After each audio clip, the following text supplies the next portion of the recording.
to him. Let me talk to him. Welcome to the Matt Schneidman Show. That's a guy who is an intriguing one because he was an undrafted free agent. Follow Matt on Twitter and Instagram at Matt Schneidman. This is good stuff. Or use the talk and text line at 1-414-799-1973. If he can carry over what he's done in practice to games, then maybe we could start talking about, okay, Packers might have something here. Now with Doug Russell, here's Matt Schneidman on the game. Matt Schneidman Show, Wednesday, September 13th. Welcome into the game. Just drove over from Lambeau, where maybe not the most encouraging injury news for the Packers. There were three big names that we had our eye on today with regards to whether they would be on the practice field or not. Christian Watson, DNP, Quay Walker, DNP, Aaron Jones, DNP. Now, it's a long season, so maybe this is just a David Bakhtiari thing where we don't push them during the week and then they play on Sunday since we know they're capable, especially with Aaron Jones.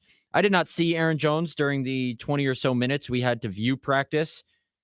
Again, we're only allowed to watch the beginning, warm-ups, routes on air, all that good stuff. Like last week, Christian Watson, we didn't see him during the open portion of one practice, but Matt LaFleur later said that he came down later. It doesn't really matter. It was a DNP anyway. So no Aaron Jones during the open viewing portion. Christian Watson was there, had a helmet on, was doing some, agility work, jogging, pass catching, balance work on the side with Nate Weir, their director of rehab, longtime Packers trainer. And then Quay Walker has not yet cleared the concussion protocol from that hit he took from Bears rookie right tackle Darnell Wright, who flattened him when he crossed the goal line on his pick six. He was doing some, resistance training, it looked like, with a strength coach on the side at practice. So if I had to guess, I'm no doctor, but my guess is Quay Walker plays, you can clear protocol on Friday or Saturday even, and then play on Sunday. Aaron Jones is a trickier one. I think Christian Watson ultimately plays on a pitch count. But given how badly they need Aaron Jones and how long of a season it is and his injury history, I wouldn't be surprised if he doesn't play. It's still early in the week. He could be out there tomorrow in a limited fashion, and it might make me change my opinion. But if Aaron Jones is not at practice tomorrow, in terms of if he's a DNP, I'll go he doesn't play, which would be killer because, as we know, he is the Packers' most explosive offensive playmaker. Yeah, we've seen it time and time again, right? I mean, this is a player who in his seventh NFL season is still as dynamic as he ever has been. And I know that there's been question marks about whether or not Aaron would come back or whether or not he would test the free agent market. Well, there wasn't much of a market for him to test, unfortunately. That's just because of the way the NFL treats running backs in 2023. So I think the Packers certainly feel fortunate that he's back. As far as Aaron, he's very comfortable in the offense. He's very comfortable in the community. He's very comfortable with the organization. So I can only imagine where this team would have felt without having him back there, even as good as I think these receivers, the pass catchers, the tight ends and the wide receivers specifically, as good as I think they're going to be. But also, I don't know if I would call it we've talked about it a couple of times, not necessarily a regression of A.J. Dillon, but we're just still waiting for him to make that next step. And in year 4, there's not much more time for him to make that next step before he's ultimately not going to be here anymore. Without a doubt. And listen, when A.J. Dillon is running like he did on Sunday, and granted, it's not all A.J. Dillon's fault. The run blocking needs to be better. But it just heightens the importance of having someone like Aaron Jones who can maybe erase some of the deficiencies around him in the blocking because of how shifty he is, because of what he can do himself. A.J. Dillon doesn't have that same playmaking ability, regardless of who's behind Aaron Jones. You want him healthy because that's how good he is. Speaking of another Aaron, we heard from the former quarterback, Aaron Rodgers. He posted about an hour ago on Instagram for his first public comments since his season ended with a ruptured Achilles. He said, "Thank you to every person that has reached out, called, texted, DM'd, connected through a friend, etc. It has meant a ton to me, and I'll try and get back to all of you soon. I'm completely heartbroken and moving through all of the emotions, but deeply touched and humbled by the support and love. Please keep me in your thoughts and prayers as I begin the healing process today. The night is darkest before the dawn, and I shall rise yet again. That sounds like someone who is not retiring. We said it on yesterday's show, and I have never been more convinced that this is not the way he wants to go out. Even his predecessor, I know that there's been a lot of, parallels between the end of Brett's career in Green Bay, the end of Aaron's career in Green Bay. We all remember the last play of Brett's career, just lying face down on the turf at the College Stadium in Minneapolis, looking like he was just dead after that Monday Night Football hit against the Chicago Bears. That's not the way that he wanted to go out, but at least he had played a couple of seasons after leaving Green Bay. Played 3 seasons, 1 with the Jets and then 2 with the Vikings. The first season with the Vikings, they almost went to the Super Bowl. Aaron's left for 5 minutes. He just left. The most that we've seen Aaron Rodgers in a Jets uniform was during Hard Knocks. He doesn't want to go out 4 snaps into this. There's no way that the competitor that I've gotten to know tangentially or just, covering him, and I think fans could probably say the same thing. There's no way that this competitor that we saw start football games for 15 years and play 18 with the Packers, this is not the way he's going to go out. I don't care how old he is. He is absolutely coming back. I've never been convinced otherwise, and you're not going to convince me otherwise. Even if he announces his retirement, I don't think that he's going to retire. It was funny because someone asked David Bakhtiari today if he thinks Rodgers is done. And Bakhtiari said, I don't give a blank. It's a word that I can't use on air. Yet another. And Bakhtiari said he cares more about Aaron Rodgers than 12. Translation, he cares more about the person than the player. Sure. He has reached out to Rodgers, and Matt LaFleur said he did as well. Matt LaFleur had some nice words about Rodgers today. Basically, what everyone is saying, that the game is better with Aaron Rodgers in it, which is the truth. So it seems Rodgers has the thoughts of his former coach, some former teammates. And boy, did David Bakhtiari talk for a while today, not only about that, but about the playing surface. We know he has some thoughts, and he dropped some absolute gems today. He had one line. Now, it included another curse word. If you guys can tell, David Bakhtiari swears a lot. And we can never play audio from him on this show because it would probably include swear words. That would get us potentially fined by the FCC. David Bakhtiari said, essentially, if we can grow grass in Green Bay, they can do it anywhere. So it's not an excuse for different climates or whatever. He's been on this train for a while, that turf is bad. Nobody thinks it's good. And it's just the owners are either too lazy or don't care enough. Or, when They're the World cheap. Cup, probably both. It's money. When the World Cup comes to the States in 3 years, FIFA is getting grass for every stadium it plays in. I don't know exactly how many NFL stadiums they're playing in, maybe like Levi's, and I don't think Soldier Field's one of them, but MetLife. I think the finals are at MetLife, maybe? The finals, I don't think it's been announced yet, but it's a pretty foregone conclusion that they'll be at MetLife. They're going to be at Arrowhead, for example. Okay. I mean, there's some that already have grass, but there are 13 NFL stadiums that don't. And listen, you can grow grass nowadays anywhere. You've been to Lambeau Field. You've been to American Family Field where you've seen the grow lights that they just wheel out and it simulates sunshine. You can grow grass inside. It takes a little bit more effort, takes a little bit more money, but they play on grass. The Las Vegas Raiders play on grass. They don't have a retractable roof stadium. That stadium is translucent, but is a fixed roof stadium. They wheel it out and they wheel it back in. Same thing in Arizona. They wheel it out and they wheel it back in. It takes a lot of capital to do this, but how much money is wrapped up in these players? Aaron Rodgers is before he took the pay cut, he was scheduled to make what, $40-60 million, whatever it was this year. That money can be used, a fraction of it, to give your players a safe environment in which to play, or a safer environment in which to play. The playing surface, it's always baffled me, especially the outdoor stadiums, how they just keep running these guys out there on this fuzzy concrete. And I know there's a pad, it's better than it used to be, but I'm 1,000% on David Bakhtiari's side here. There is no excuse for having any stadium in the NFL with as much money as wrapped up into the league, into these players, to run them out there on an unsafe surface. Absolutely. Here's what David Bakhtiari said today. He said, "We already play a violent game, so why increase the risk? It doesn't even matter how much it is going to do. Why even add to it?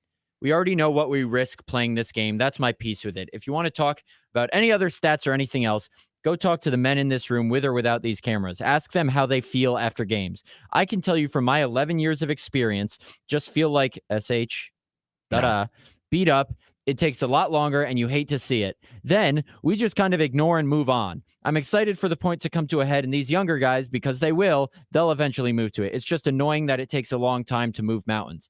His point was, it's on the fans. The players have done enough to raise this issue.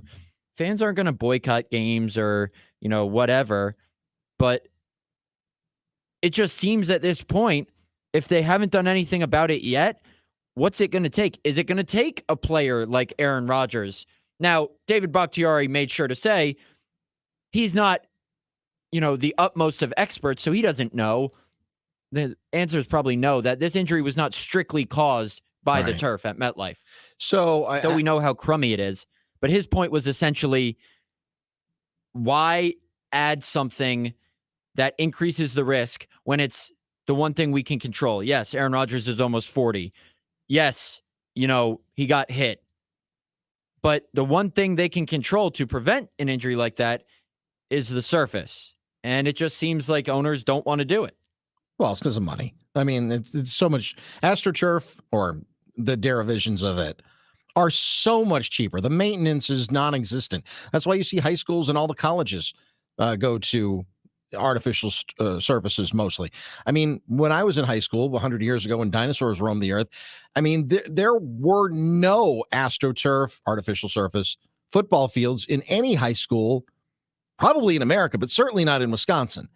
And now you can't find a grass field practically. I don't think there are more than, at least in the Milwaukee area where I live, I don't think there are more than 10 grass fields in the entire southeastern Wisconsin portion of the state when it comes to high school football. It's money, it's maintenance. It's because what it takes to have a grounds crew. I mean, it's capital in human beings, the people who have to cut the grass and fertilize the grass and roll out the grow lights for the grass. In Green Bay, they've made the decision that is a worthwhile investment. In 17 of the 30 NFL stadiums, they've made the decision that is a worthwhile investment. There are 13 hangers on that just haven't gotten with the program yet. And now I didn't hear David Bakhtiari's comments. Now I don't want to misconstrue anything he said. Does he say that it's on the fans? Because the fans don't give a crap either. This is going to be something that, in my opinion, the Players Association make this your hill to die on, and that's the only way this thing's going to get done. Yeah, no, he's not saying it's on the fans. He was essentially asked, what will it take to finally change? And making your hill to die on the next CBA. And he said, enough outrage of fans caring about us that will 100% get it done. If not that, if I had to guess, put both my hats on and play third person, if I'm an owner, I'm just going to ignore. It's a business and not given SH. Act like I care and then wait for the CBA. If you really want this, since we keep hearing you complain, then give us something. That's why I'm saying I think the middle ground between all of it is having enough outrage and having the fans back this game that they love and the players. Let me tell you something. When I'm reading through this transcript, it is like me jumping over a minefield, not trying to say these swear words that are in this transcript. I bet. No, I bet. I love David. Don't get me wrong. I think he's kidding himself. Honestly. I hear fans don't care. Fans don't care. You're not going, if he wants the fans to have outrage over the artificial surface, it's not going to happen. Right. The only way that this thing is going to get done, because the owners, by and large, aren't going to do it themselves. The 13 owners, well, I guess it's 15 because of the Jets, Giants, Chargers, Rams all sharing a stadium, both with artificial surfaces. And you can grow grass in Los Angeles. I'm pretty confident of that. They just don't care. They never have.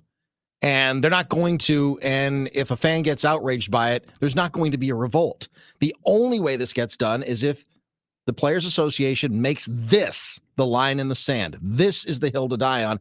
And I just don't know that that's going to happen either, because there were enough rank and file players that said okay to a 17th game, when there were others that had been in the league for a long time, Aaron Rodgers being one of them, that said this is unacceptable for us to risk ourselves for a 17th game. But the rank and file guys, the guys that only spend maybe 2, 3, 4 years in the NFL that want that extra game check, they say, well, wait a minute. It's only one extra game, and we need that extra game check because that means a lot more to us than it does to you, even though you're making a lot more money.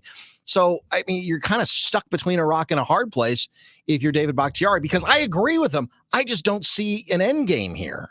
No, and neither do I. And I think by the time there is the change he wants to see, and I think he said this today, he will be long gone from the NFL. Unfortunately, he's right. Which makes sense. But we got some players to talk about after the break. One in particular who the price is going up. I think you can guess who that is.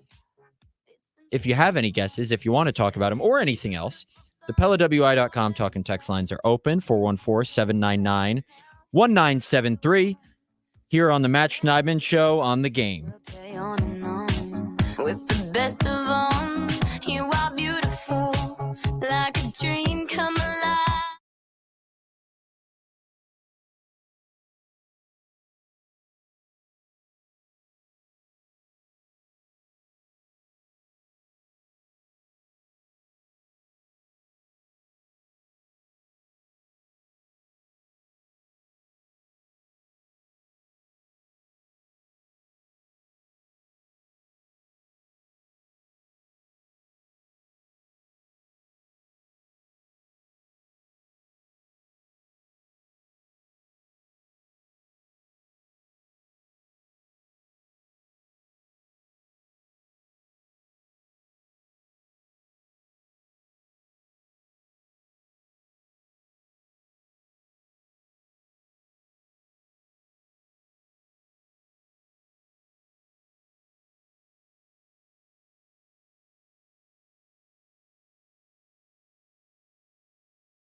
Billboard, baby, do a leap and make them dance when they come on. Everybody looking for a dance floor to run on. If you wanna run away with me, I know a galaxy and I can take September you for a ride. 13th.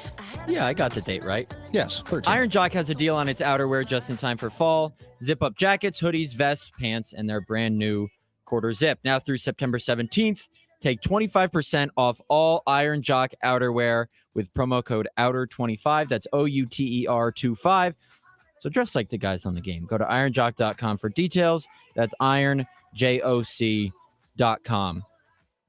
Before I go on a little bit of a rant about something else, we got some callers, and I don't want to make them wait any longer, Doug. All right, let's go to Aaron in Appleton. I don't think it's Is this Aaron Rodgers? I don't think so. We don't know for sure, though. No, not even close. Okay, it's not. I have an issue with Josh Myers at center. Okay. I think he's basically the only weak link in our offensive line. Okay. And then I want to address defense. Russell Douglas did not have a good game on Sunday because I've seen JT O'Sullivan. He breaks down quarterbacks, and he broke down Justin Fields and the Chicago line. Mm-hmm. And there were wide receivers on the Bears that were wide open. And Russell Douglas did not have a good game. I suggest that he move back to safety. Okay, we'll tackle Josh Myers first. I think Josh Myers definitely had some lapses in run blocking that is reflected in his, PFF run blocking grade, if you want to trust that. He was the worst ranked of the 21 players on the Packers on the offensive side of the ball who played in run blocking. Listen, he impressed the staff with how he kind of responded to that challenge from Matt LaFleur. Matt LaFleur will rarely ever call guys out, and I'm not saying this was a call out, but when he said in the middle of camp when Zach Tom was getting starting center reps, he said, we need Josh to be more consistent. And he was really pleased with how Myers responded. And Myers, from a pass protection standpoint, essentially pitched a perfect game. He didn't allow any pressures, no hits, no hurries, no sacks in 30 pass blocking snaps. So if they can get the running game shored up, and the two plays I can think of that he struggled on were that toss to the short side to A.J. Dillon when Myers was supposed to pull and Tremaine Edmonds ran right by him. That was not good. He got in Aaron Jones's way a couple times. So I would definitely agree he's the weak link, but I just don't know if it's a situation where the Packers are willing to, sub him out. I don't know if he's that weak of a link. Now, the weakest link on a really good offensive line could still be a good offensive lineman. With Rasul, I haven't watched that breakdown yet. I'll have to give it a look. I thought he had a solid game from a tackling standpoint, especially on a team that missed its fair share of tackles on Sunday. I believe they missed 10 tackles. That's what PFF had. Rasul's a very solid tackler. He had that pass breakup in the end zone to save the touchdown. And maybe some of his coverage deficiencies that you're talking about, Aaron, were not exploited because Justin Fields just didn't throw the ball to the open receiver. So I'll have to take a closer look at that. But in terms of when he was around the ball, I thought he played fairly well. Maybe I'm wrong. Okay. Thank you, Aaron. I guess that's it. But good call. I appreciate Thanks, those Aaron. are two definitely relevant things to talk about with this team. Oh, without a doubt. Absolutely. I mean, Yeah. You're looking for, there were only a few things that you could pick on Sunday's game. And, as this shakes out throughout the rest of the season, we will all see some trends. And, nobody should be judged by one game. And I know sometimes that's hard to do, especially when you're one game into a 17-game season. But look, the early returns were good, but you always want to improve, especially as the competition gets a little bit harder, and it's going to as the season goes on. And now time for a mini rant before we talk about Rashawn Gary. So we've obviously talked about this guillotine league that we're in at the game, Doug. Fantasy football. For those who don't know, a guillotine league is, in our case, a league with 16 teams. And we had a snake draft before the season started, obviously. And the team who scores the fewest amount of points each week is eliminated from the league. It just cut entirely. So someone who scores the most points week one, like my team scored the second most points in week one out of the 16 teams, But if I score the fewest amount of points in week 2, I'm out. Yeah, it's not like a traditional fantasy football, when you have a head-to-head matchup. The only thing in fantasy or in Guillotine League is that you just don't want to be last. If you're not last, you're still alive. And I've seen teams go from worst to first in the 3 years that I've done Guillotine League. But you want to have a good team. You want to have a good showing, and yours did, and mine was fine. Mine was a little bit closer to the middle of the pack, but yeah, you want to do well, but you just don't want to be last. Of course, if you finish second to last every week until the last week, then you win the league. Yep. It's that simple. So the key to what I'm about to say is the understanding that once a team is eliminated, all his players are up for sale. Yes, auction, but yes. Up for auction. So we get a fake $1,000 to use throughout the season. And, for example, the team that was eliminated in the first week had Jalen Hurts, Saquon Barkley, Cooper Kupp. So now Jalen Hurts, Saquon Barkley, and Cooper Kupp are up for grabs. And everyone else in the league puts in one bid. It's not like a traditional auction where if you put in a bid that someone else tops it, you can top it again. You put in one number without knowing what the other bids are. You blindly put in a bid and hope that it is the highest bid. So you have 1,000 fake dollars to use for the entire season. So sure, you could get Jalen Hurts by bidding $1,000, but then you have no money to pick up any other players for the rest of the season. So by the end of the season, the two teams remaining are going to have, Patrick Mahomes, Tyreek Hill, Josh Jacobs, like all the best players, we would assuming those guys are at top of the ranks. Johnny Rockets, who is an engineer at the game. Yeah, he's our engineer. I don't know if he knows that it's $1,000 for the season. Well, that's the thing, because here's what happened. Johnny Rockets got Jalen Hurts and Saquon Barkley because pretty he good bid pickups. 703 fake dollars on Jalen Hurts. Oh, no. And $296 on Saquon Barkley. So for the rest of the season, John the engineer has $1 left to spend. Oh, no. Asinine. It's just a cheeks move. Like, he's put himself in a quagmire. Cooper Kupp. I bid on Cooper Kupp for $25. He was bought for $150. Yep. I bid on Saquon Barkley for $75. He was bought for $296. So you bid blindly, but then you see, okay, I was never going to get this guy. And it shows you the winning bid and the next highest bid. So for Jalen Hurts, John the engineer bid $703. The next highest bid was $20. I don't think John understands how this works. I don't think he does. With all due disrespect. I don't think he knows either. And if he's listening right now, he's probably not very happy, but he's not going to be very happy when he finds out that, he just bid $703. Like you said, the next highest bid was $20. And also for Saquon Barkley, $296, and the next highest bid was $137. At least that one's a little bit. It's still not great. It's not great. It's not great. The goal obviously is to have your bid be $1 higher than the next highest bid if you really want a player. But yeah, he's got $1 for the rest of the season. Now that's assuming that he survives. He was second to last this past week, so we probably figured that he had to go out and make a splash. And and he made a splash. He made a splash. He got upgrades. There's no question that he has upgrades now, but. There will be other teams like the scoring right now. If you have about 100 points during the week early in the season, you're okay. By the end of the season, like you said, you've got the best of the best. It's the best players at every position that are on the last couple of teams, and the scoring skyrockets. I don't know that Johnny Rockets is. I don't know that he's going to make it. And look, it's a crapshoot because my first round pick didn't even play. I had the 10th pick in the draft. I picked Travis Kelce, knowing he couldn't play. But I said, you know what? If I can get by week 1, then I'll have him as an added bonus. Sure. So my team is Tua Tagovailoa, Jamal Williams, Aaron Jones, Deebo Samuel, Terry McLaurin, Nico Collins, David Njoku, and Travis Kelce. So I'm all set for now. I just need to not come in 15th place this week. Pipe Bomb, our producer, not for this show, but for other shows on this radio station, bid $1 for Deion Jackson, who's a backup running back for the Colts, who will get some run with Jonathan Taylor on PUP. Like, that's how you do it. Poor John, the engineer. Woo, buddy. Poor guy. That's his team. And his team is garbage. That's why he came in second to last. He has A.J. Dillon, Rashad White. He had the 4th overall pick in the draft and took Amon-Ra St. Brown. Good receiver, but I don't know if that's 4th overall pick in the draft material.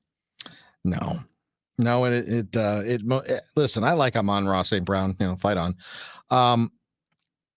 That was a poor pick with your number 4 overall selection. I mean, my quarterback is Joe Burrow, and he had a crappy week, but I'm going to roll with him.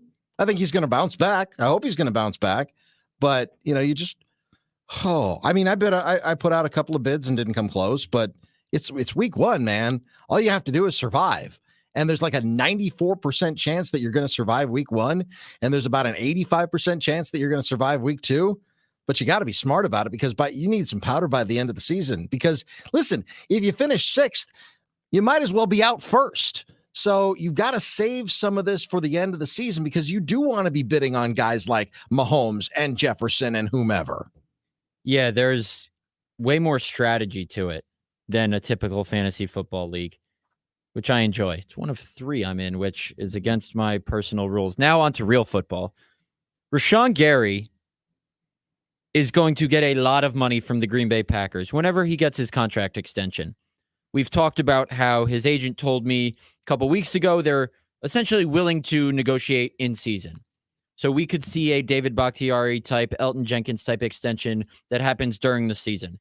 Devontae Adams infamously said, I don't know if infamously is the right word to use there, but Devontae Adams said that he didn't want to negotiate during the 2021 season, cut off negotiations until after the season, and he's on the Las Vegas Raiders now. So those negotiations never progressed to a deal. Now, Rashawn Gary obviously on a pitch count. He played 12 defensive snaps against the Bears. 2 of those were on the sneaks on the opening drive, 3rd and 1, 4th and 1, where he just kind of threw his body into the pile. In 10 pass rush snaps, because he was only on the field outside those 2 snaps when he was rushing the passer, as we expected. 7 pressures in 10 snaps. Now, to contextualize how absurd that is, the league leaders in pressure percentage last season were around 20%. If you're taking guys who played at least 200 pass rush snaps, the league leader was Josh Uche from the Patriots, a little over 21%. But Nick Bosa played 480 pass rush snaps. Micah Parsons played, I think, like 467. So guys who rush the passer all the time are in that mid to late 400s. They both had below 20%. Rashawn Gary in his 8 games, 8.5 before he tore his ACL, 191 pass rush snaps, 19.9%. So at the time of his torn ACL, Rashawn Gary was 2nd in the NFL among guys with at least 100 pass rush snaps, tied with Myles Garrett, behind only Nick Bosa in pressure percentage. And you might be asking, why do you care about pressure percentage over sacks? Well, I remember what Mike Smith, the former Packers outside linebackers coach, kind of drilled into our heads, that yes, sacks get guys down. It ends a play. Pressures don't always end a play. But it's probably a better indicator of consistently affecting a quarterback. And it's a better indicator that sacks will come. Like, guys won't always take someone down. But for example, Rashawn Gary squiggled in between 2 blocks. Is that a word? Squiggled? I think you just made it one. I wiggled, like that, though. Wiggled. Yeah, he just kind of wiggled in between 2 blocks of the right tackle and right guard and dove at Justin Fields' feet, forced him to step up into the pocket and scramble. And guess what? Kenny Clark and Devontae Wyatt were right there, forced a fumble. On Justin Fields' interception, Rashawn Gary, in between the same 2 guys, Nate Davis, the right guard, and Darnell Wright, the right tackle, has his hands right in Justin Fields' face, throws an interception.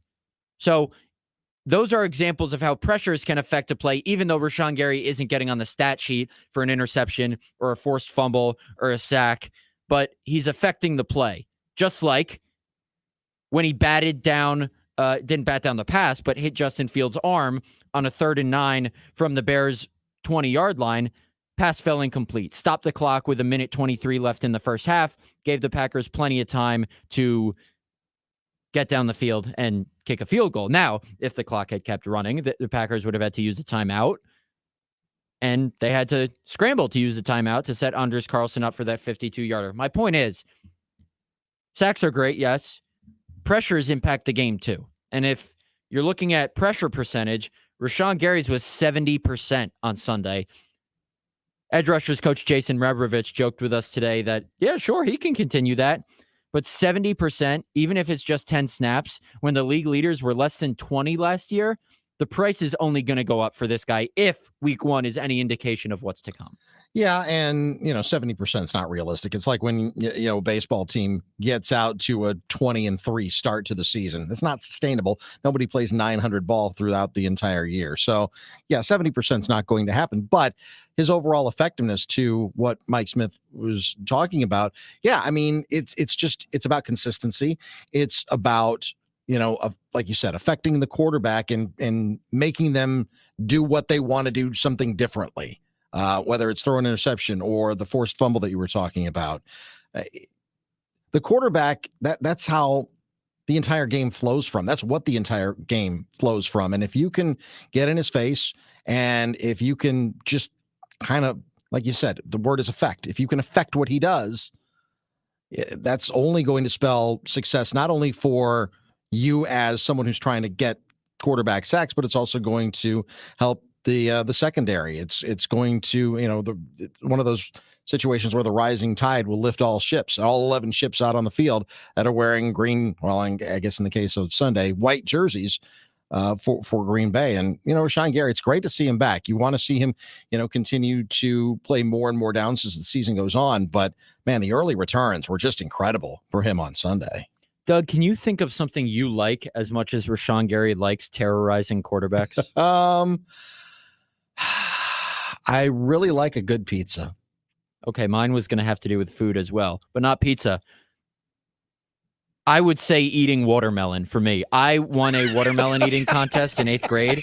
I like eating watermelon as much as Rashawn Gary likes sacking quarterbacks or pressuring them in this instance. Maybe a good medium rare steak. Okay, I like that. Yeah, something like that. I mean, there's a lot of things that you can say that you like as much as that, but it's a family really show. Likes it. That's a family show. I think that's a good time to go to a break. Okay. Because it is a family show. We got a little bit left after the break where we will talk about this coming up matchup with the Falcons. This is not a team to just gloss over. They've got a great running game, solid defense. Granted, they wiped the floor with the Panthers, and they're one of the worst teams in the NFL, but some guys to be reckoned with. We'll get into a little Falcons preview after the break here on the Matt Schneidman Show on the Game.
heck is that?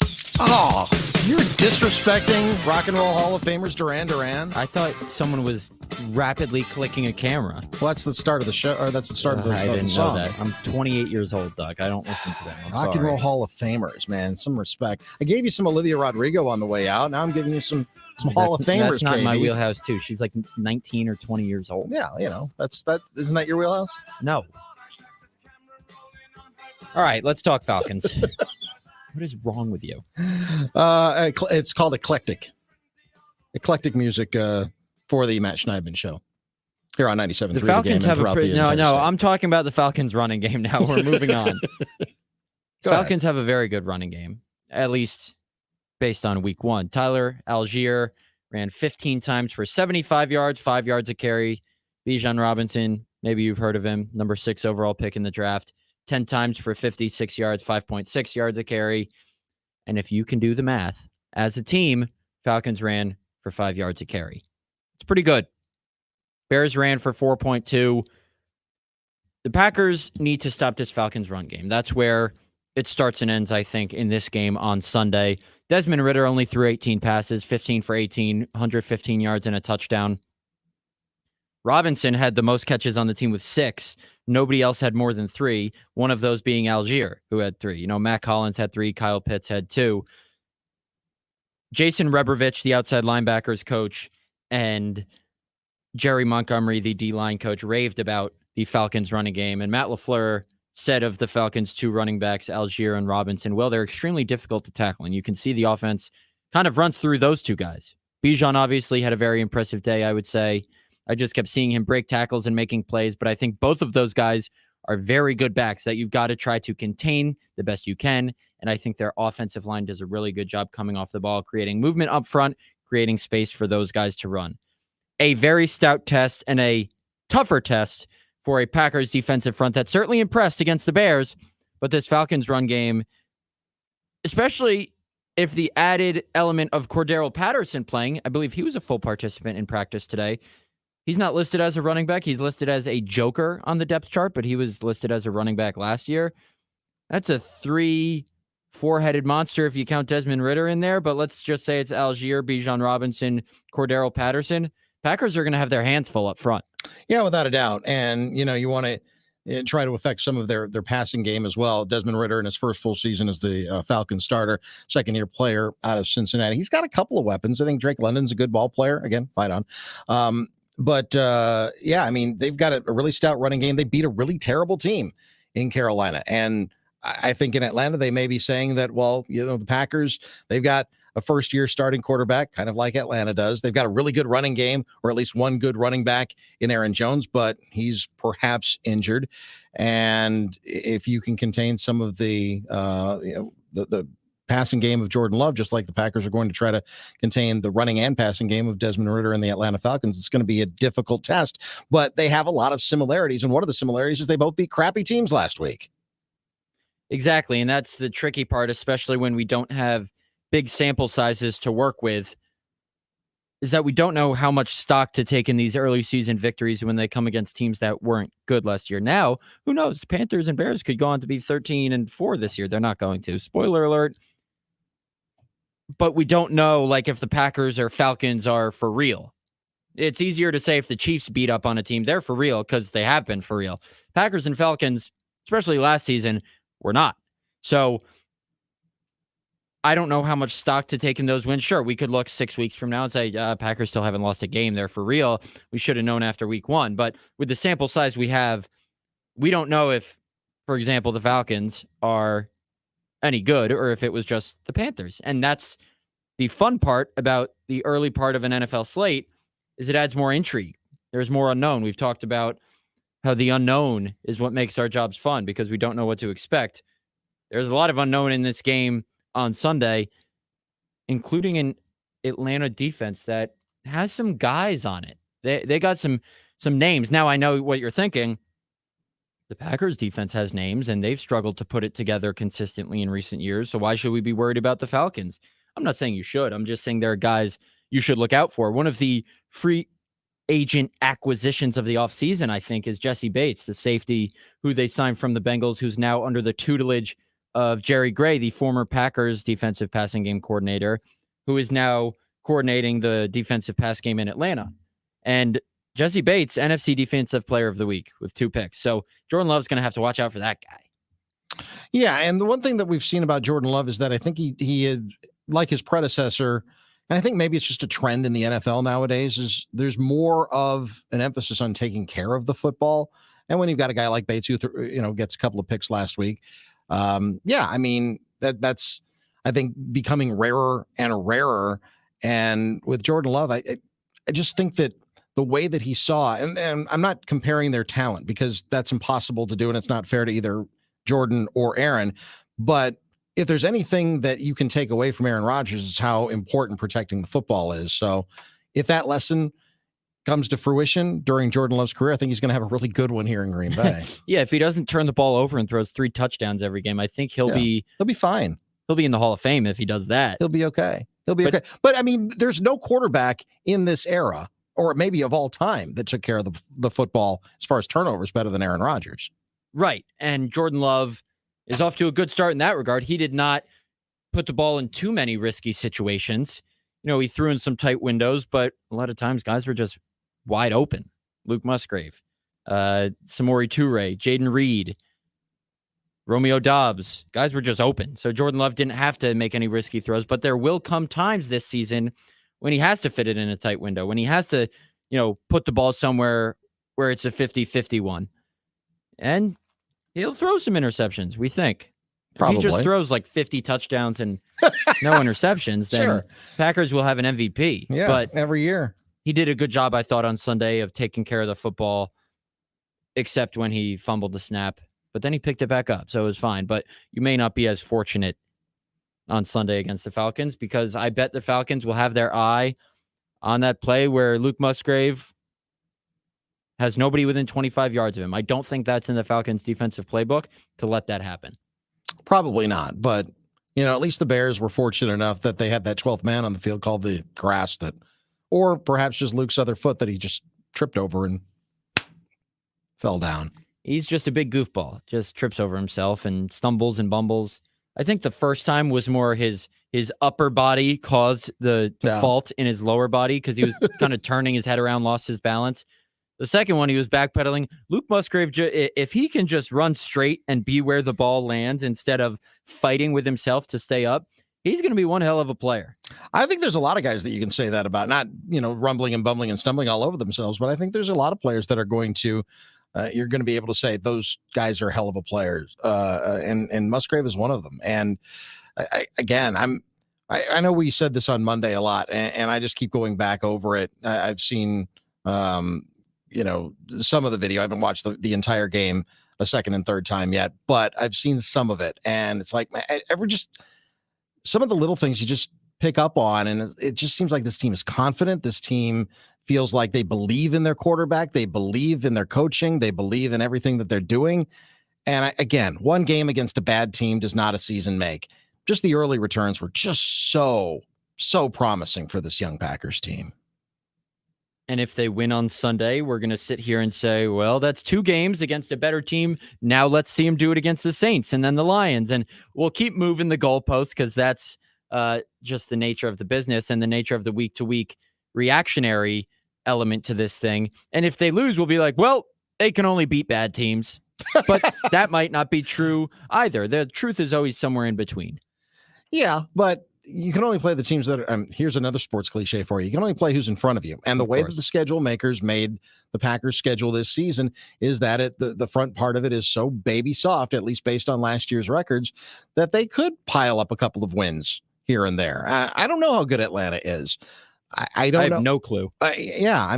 Because again, the way that their season opened up against a bad Carolina Panthers team, it's hard to judge. So maybe this will be a better barometer for the Packers. But if they come back to Lambeau Field and they've got 2 straight home games after going 2-0 on the road, I think Packers fans have to feel pretty good about this. I was talking about it with Wayne Larrivee during the offseason, and we were talking about expectations, and mine famously have been pretty low.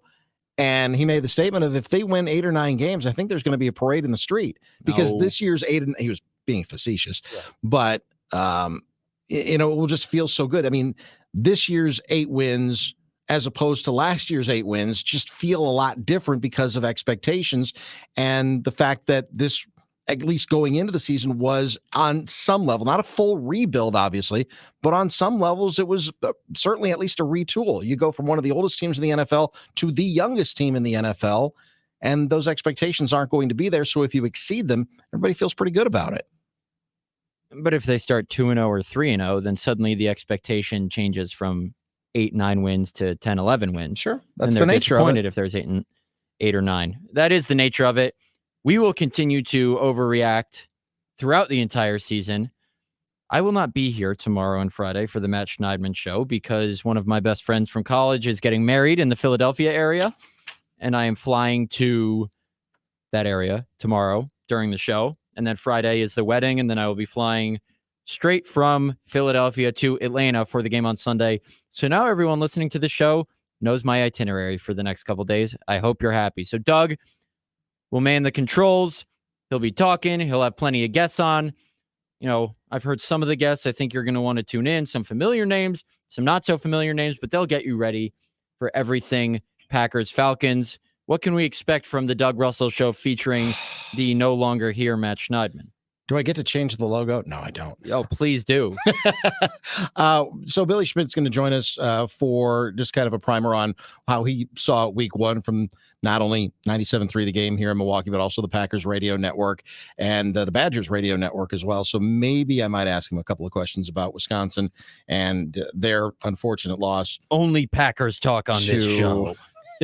To Washington State, and they've got Georgia Southern coming up on Saturday, so I'm not too concerned about that. But also Kelly Price, who used to cover the Packers years ago when she was in Green Bay. She's now in Atlanta, which is closer to home for her. She's been covering the Falcons for the last, I think, 5 or 6 years. So I've had her on before. She's going to be our eye on the enemy, and she's going to tell us all about this vaunted running game that the Atlanta Falcons have. So and you know, I want to ask her about, you know, the second-year quarterback, first year's full-time starter in Desmond Ridder as well. So I'm just really interested to see what the feeling in Atlanta is about how good this Falcons team could be, because I think there may be some optimism down there as well. Is that warranted? I don't know. We'll see.